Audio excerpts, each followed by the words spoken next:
Here's what we're going to do. We're going to take a travel back in time. I mean, like time travel. All right? Under your seats. Under your seats is something very special. Under your seat, we have put an imaginary hat under your seat. I want you to reach down there underneath your seat, grab that hat, and put it on top of your head. You got it on? This imaginary hat that you are now wearing is going to enable you to travel back in time with me. There's a couple of things that you have to do. First, I need you to sit down in your seat and lean all the way back. Put your head back on the back end of that seat and close your eyes. When you do this, you're going to be taking a trip with me. Are you ready? All right, get ready, because we're getting ready to take a trip back in time over 6,000 years. In fact, we're going to travel back 6,014 years to be exact. Are you ready? Get your eyes closed and get ready. Soon you're going to hear a sound, and as soon as you hear that sound, that's going to be us traveling through time. Are you ready? Keep your eyes closed. Don't open your eyes until I tell you, because we're getting ready to land 6,000 years in the past.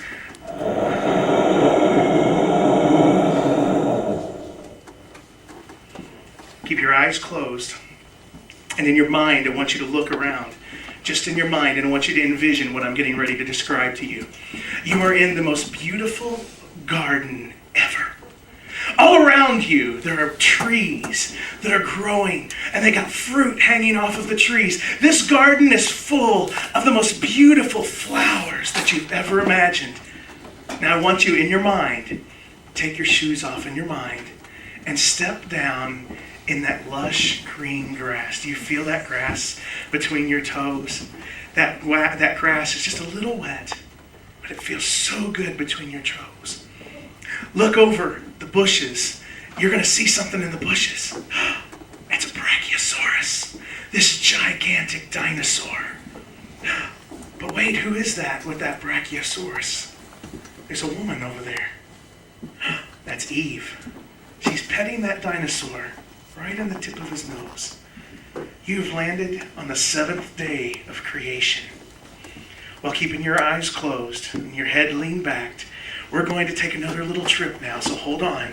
Hold on tight. Here we go again. We've moved 2,000 years into the future.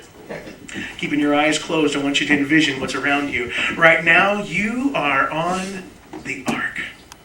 The ark is swaying back and forth in the water. But you felt something just rumble just a few moments ago. Did you feel that? Oh my gosh, we've landed somewhere. I felt it. Look, there's Noah right now. And he's letting a dove out the window. We know we must be safe. We've made it. We're safe. We've landed in the mountains of Ararat. But we need to keep going further. We need to come closer to the future. We've got to find this point in time where things started to turn and things became like they are now. So let's keep moving forward. Are you ready? Keep your eyes closed, your heads leaned back. We're going to take another trip really quickly. Whoa, do you see that big, giant building? Keeping your eyes closed, I want you to walk with me in your mind. I see a giant building. Looks something like a pyramid. And there's all kinds of people standing around there, and they can't understand each other. They're talking different languages, and they're confused. Do you know where we're at? I think we're at the Tower of Babel. Things are kind of crazy here. People don't understand what they're doing. I see some of them packing up their stuff, and they're getting ready to move on and migrate and find some other places to live. I don't think we want to stay here, do we? Let's get back. Make sure your hat's on tight. Lean your head back. Keep your eyes closed. Keep them tight. Here we go again. Where are we now? I see a guy in his tent. I hear, wait a minute, is that the voice of God? There's a guy in his tent, and I hear the voice of God telling him that he's going to have a son. And that he's an old man, he's way up in years, and him and his wife are going to have a baby. I believe that's Abraham. We don't want to stay here because I know what's getting ready to happen. Sarah is going to laugh when she finds out, and this isn't going to be pretty. Let's move forward just a little bit further. Keep your eyes closed, your head leaned back. We're going to take another trip really quick. Hold on. Uh-oh. We're on top of a mountain right now. There's Abraham. Abraham had his son. And there he is. Wait a minute, he's tied up on an altar. His name's Isaac. Abraham, put the knife down. Do you see that man with the knife? He's getting ready to stab his only son right in the heart. Wait, whoa. There's a voice. I heard a voice that said, don't harm him. There's a ram caught in the bushes over there by his horns. That's the sacrifice that God wants instead of his son. We need to get out of here. This place is dangerous. Let's move forward. Keep your heads back, your eyes closed. Make sure your hat's on tight. Here we go again. Wow. Isaac's all grown up now. You see Isaac? He's got another son. His name's Jacob. Wait a minute. His wife's having babies, and he's having two. Jacob and Esau was born, but I saw something very interesting. When that baby was being born, one hand reached out and grabbed the other one's leg and was trying to stop him from coming out. That must be Jacob and Esau that we've read about in the Bible. Let's zip forward a little bit because this place is kind of scary. Hold on to your hats. Keep your heads leaned back. We don't want you to get lost back in time. Let's go again.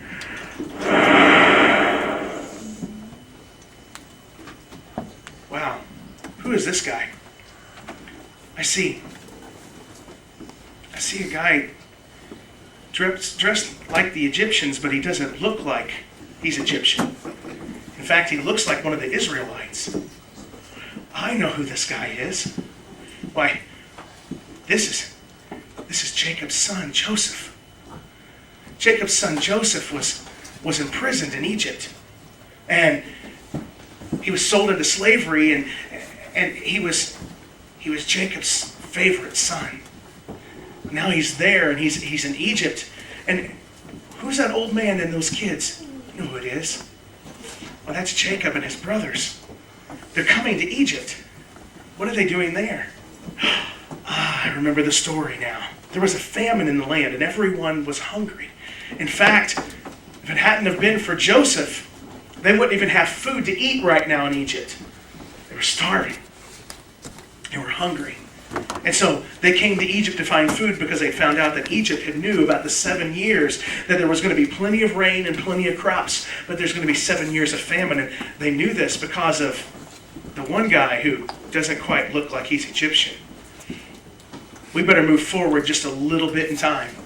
Hold on to your hats. Keep your eyes closed and your heads leaned back. We're getting ready to take one more trip.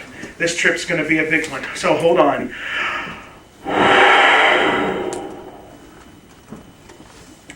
Wow.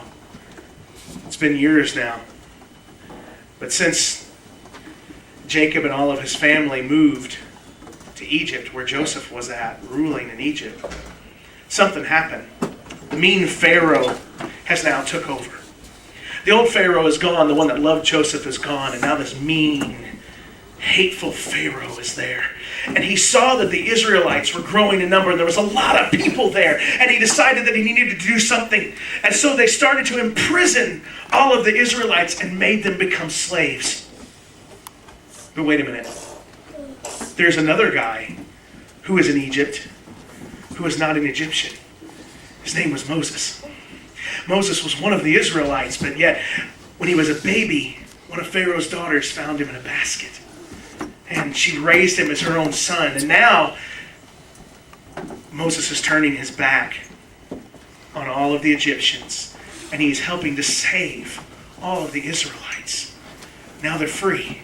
They're free, and God is leading them out. And I see Moses. Can you see him now? Moses is standing at the front of the Red Sea, and he's got a staff in his hand. And he raises out his staff over the Red Sea, and the water begins to part. And all of the children of Israel are walking across the sea on dry ground.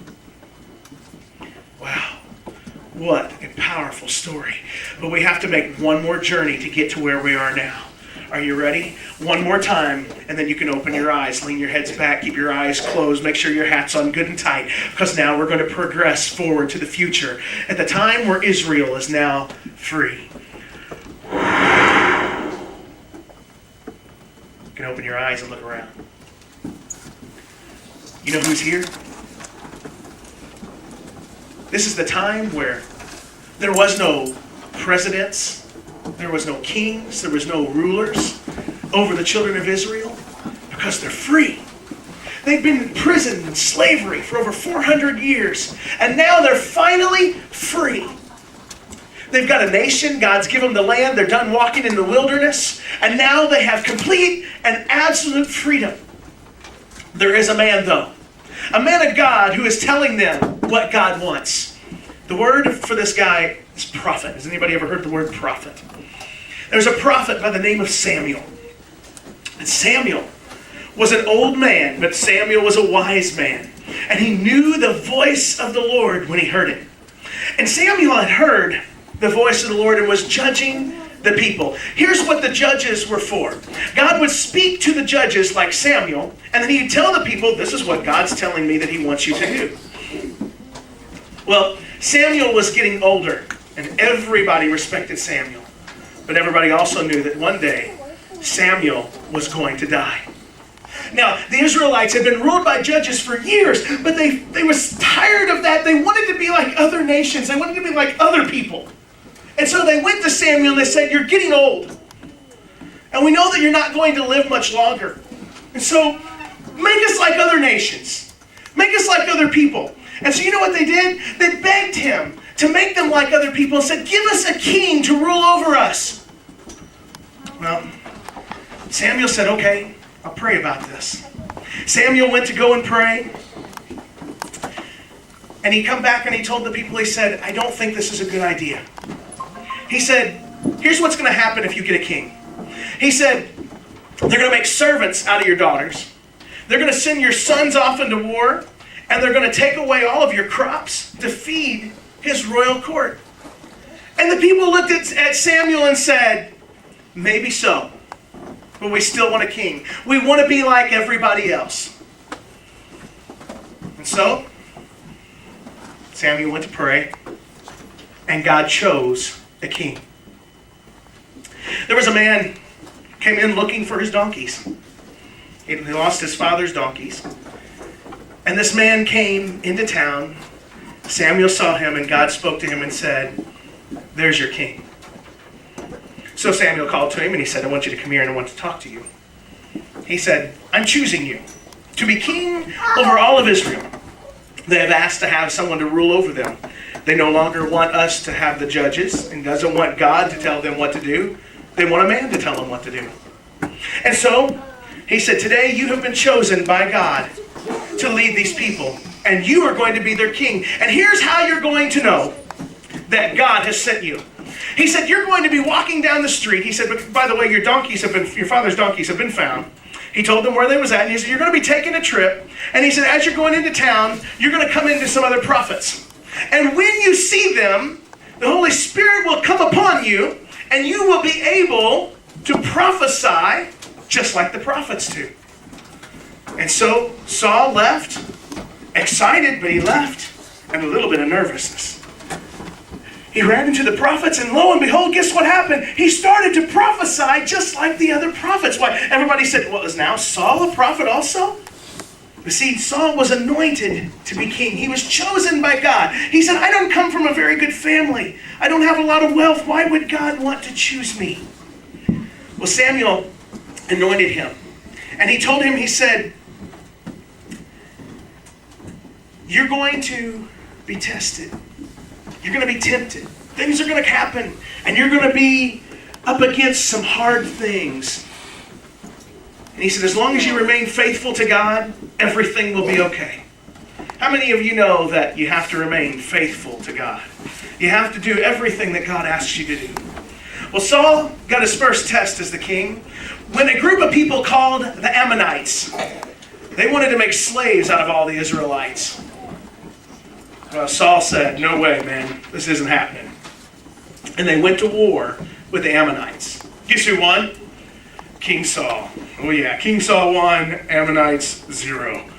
That's right, the Israelites won this battle. It was the first great test. Well, everybody then saw how great that Saul was. Saul was brave and he was strong. And he became very popular around the people. In fact, everybody absolutely loved King Saul.